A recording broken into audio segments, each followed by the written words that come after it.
Hi everybody, Brother Al here coming to you from Arizona with another road trip update after being on the road for 11 days now. But before we get to the hair-raising experience I had today on Interstate 10, I want to give you a little bit of a recap of my time in Texas. I spent time in Houston, I spent time in Austin, in San Antonio, and Fort Stockton, and then El Paso. And I met all sorts of interesting people. I'm making music for them and having good conversations with them. I even got to know a couple of state officials at the state capitol. The people were, by and large, very, very friendly, very kind, and very encouraging, like this woman here.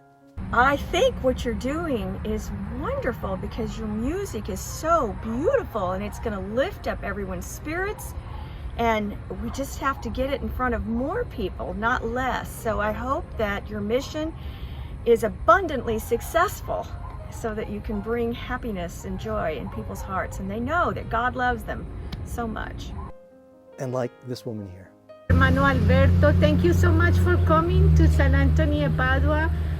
Your music brings us peace. Thank you so much. God bless you.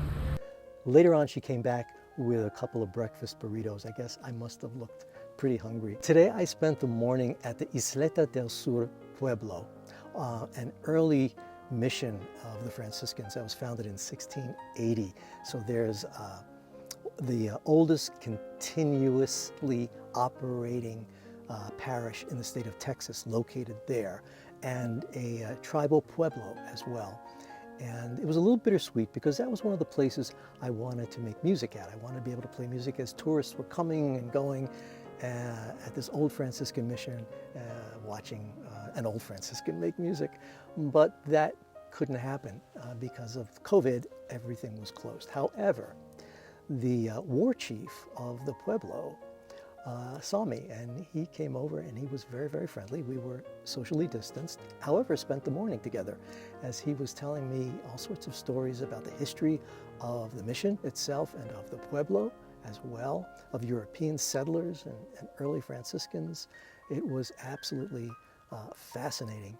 And so I left Texas feeling pretty good about my time there indeed. And then came my time on Interstate 10. Now, Interstate 10 is a vast, vast highway, and the terrain surrounding it is very stark, and it's barren, and the speed limit is 80 miles an hour. Now, Francis, being an old VW, can maybe make 61, 62 miles an hour with a good tailwind. But we didn't have a good tailwind. We had brutal wind. We had wind that was blowing me and buffeting me left and right as I was trying to make my way to Arizona. And then there were the warning signs every few miles or so, warning of gusty winds, warning that dust storms might exist. And then here's my favorite one, zero visibility possible. So I really white-knuckled it all the way here, and I've never felt happier to be parked for the night than I do tonight. Now, the elephant in the living room is that the coronavirus has surged. El Paso was hit pretty badly. In fact, they're having to transport patients to San Antonio for care and engage some pretty rigorous triage efforts.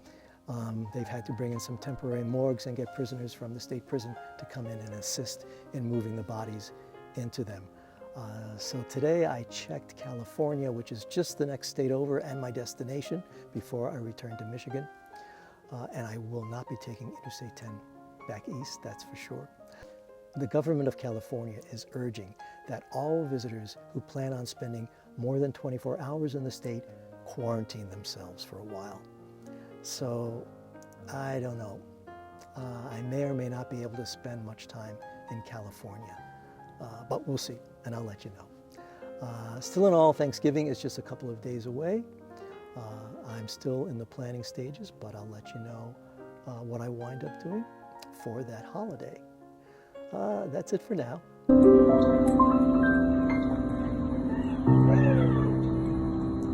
Happy Thanksgiving, everybody. Peace. and all good.